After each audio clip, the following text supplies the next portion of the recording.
SCBC आरक्षणावर मुंबई हायकोर्टात सुनावणी संपलेली आहे। पुढची सुनावणी आता 4 ऑक्टोबरला होणार आहे। एससीबीसी आरक्षणावरची मुंबई हायकोर्टातली आजची सुनावणी संपली आहे। आता पुढची सुनावणी 4 ऑक्टोबरला होणार आहे। पुढच्या सुनावणीत आता नेमकं काय होतं हे पाहणं महत्त्वाचं आहे। अधिकचे अपडेट्स घेऊयात आमचे प्रतिनिधी गोविंद तुपे यांच्याकडून। गोविंद, हायकोर्टातल्या आजच्या सुनावणीत नेमकं काय घडलं?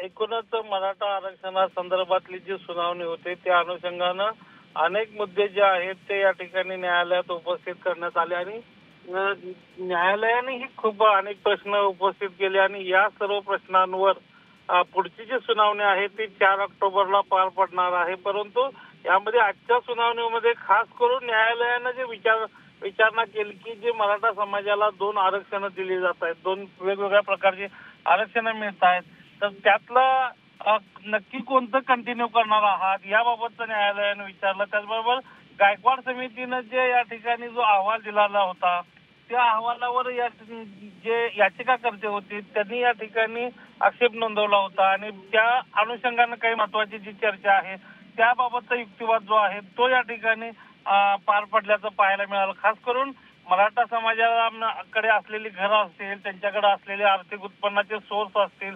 याबाबतचे जे काय गायकवाड समितीच्या अहवालामध्ये ज्या गोष्टी नमूद करण्यात आलेल्या होत्या त्याबाबतची जी चिरफाड आहेत की त्या कशा चुकीच्या पद्धतीने गोविंद, त्यामुळे आता पुढच्या सुनावणीत काय होतं हे पाहणं देखील तितकंच महत्त्वाचं आहे। धन्यवाद माहितीसाठी।